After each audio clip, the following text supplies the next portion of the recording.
포스텍 감독은 솔랑케가 다음 주 월요일 레스터전에서 선발로 뛸 수 있느냐는 질문에 당연하다. 나는 그가 출전하지 못할 이유를 찾지 못하겠다라고 대답했습니다. 토트넘에서 솔랑케를 높게 평가하는 것 중에 하나는 그의 성격입니다. 실제 솔랑케에 대해 나쁜 말을 하는 사람을 찾기 힘들다고 할 정도로 인품이 특별하다는 칭찬을 받고 있습니다. 본머스 구단주는 솔랑케가 떠나지 않기를 원했다. 그의 품격 있는 태도는 본머스에서 완벽한 마지막 인상을 남겼다라고 극찬했습니다. 본머스 감독인 안도니 이라올리 감독도 그는 최고의 프로 선수이다. 그는 직업적으로나 개인적으로나 정말 최고의 극찬을 받을 자격이 있다. 솔랑케는 본머스에 너무나 많은 감동을 남기고 떠났다. 우리는 그를 영원히 응원할 것이다 라고 말했습니다. 본머스의 팬들도 솔랑케의 토트넘 이적을 크게 축하하면서 이별의 쓸쓸함보다 완벽한 애정으로 떠나보내고 있습니다.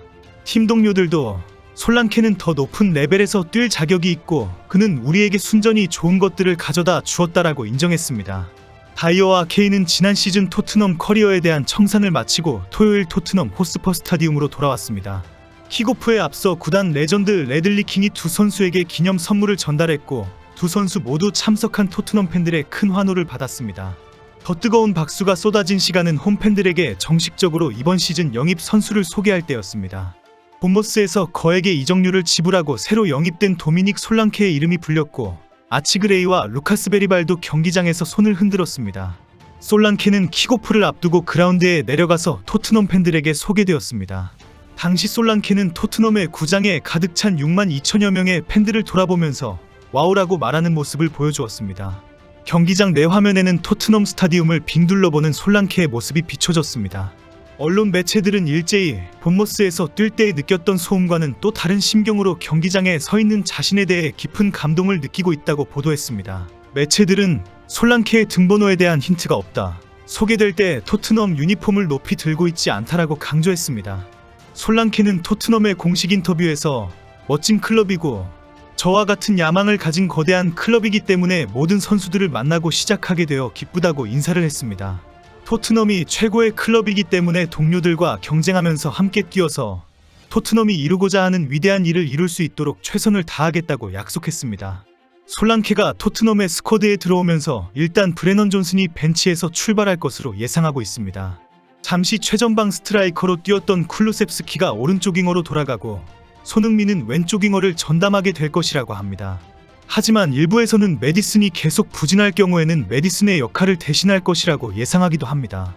특히 베리발이 시즌 초기에 경험 부족으로 자리를 잡지 못한다면 메디슨 베리발 조합으로 나설 것이라는 주장도 있습니다.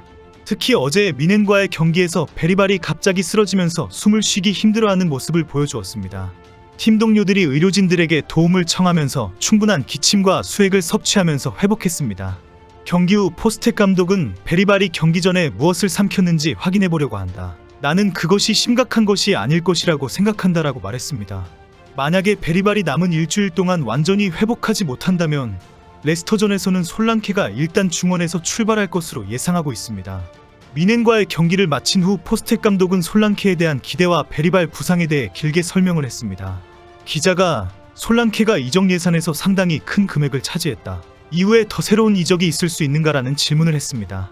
포스텍은 우리 예산이 얼마나 많은지 아시죠? 두고 보세요. 아직 시간이 많이 남아있습니다라고 단호하게 말했습니다. 오늘 영국에서는 토트넘이 에베레치 에제를 노리고 있다는 뉴스가 쏟아지고 있습니다.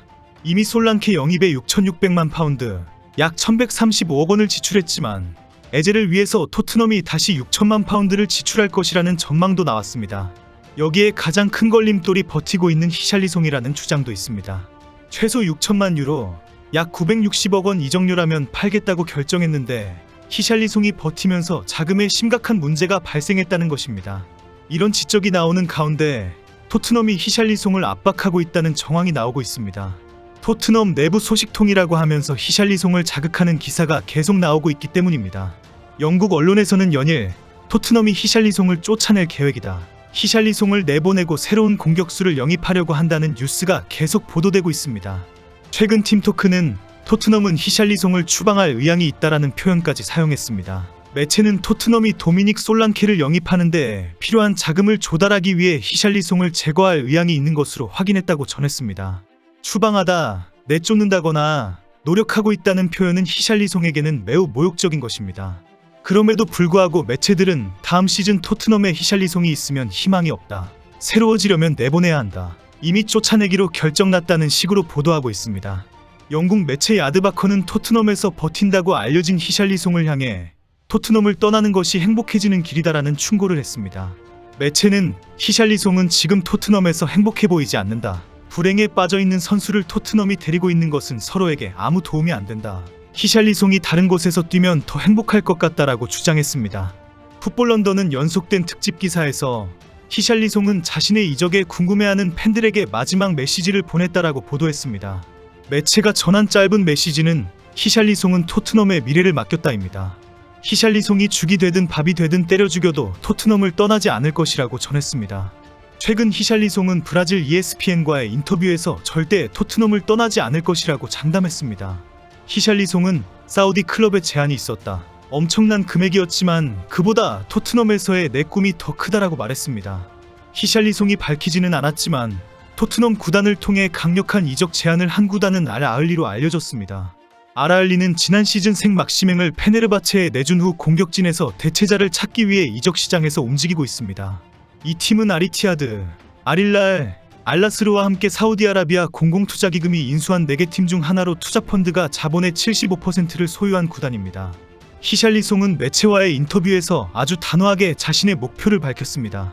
그동안 정신적으로 많이 힘들었지만 토트넘에서 구단과 동료의 배려로 건강하게 돌아왔다고 말했습니다. 특히 히샬리송은 사우디 리그 이적 가능성이 완전히 사라졌다. 나의 단호한 결정은 이미 끝이 난 이야기이다라고 단정적으로 말했습니다. 히샬리송은 영국 축구 매체 풋볼 런던과의 인터뷰에서도 8월 19일 월요일 레스터시티와의 프리미어리그 시즌 첫 경기에 최전방 공격수로 출전할 수 있기를 바라고 있다라고 말했습니다. 매체는 토트넘에 새로 영입되는 스트라이커는 히샬리송과 선발 자리를 놓고 경쟁해야 한다. 27세의 히샬리송은 팀을 떠날 생각이 전혀 없기 때문이다라고 전했습니다. 하지만 현재 토트넘의 강압적인 밀어내기가 예사롭지 않습니다. 토트넘 내부 소식통이라고 하면서 연일 히샬리송은 필요 없다라고 흘리고 있습니다. 히샬리송은 토트넘과 2027년 6월까지 계약이 되어 있습니다. 그때까지 이런 구박을 받으면서 단 하루라도 있고 싶지 않도록 분위기를 띄우고 있습니다. 실제 부상이 어느 정도인지는 확인되지 않고 있지만 너는 부상이잖아라고 하면서 훈련과 경기에 전혀 끼어들 틈을 주지 않고 있습니다. 이제 조만간 히샬리송은 벤치에서 솔랑케가 뛰고 있는 치욕적인 모습을 매일 봐야 할 수 있습니다. 결국 조만간 갈 것이라고 보는 이유입니다. 프로의 세계는 정말 냉정합니다. 시간이 이제 며칠 남지 않았습니다. 히샬리송이 갈까요? 버틸까요?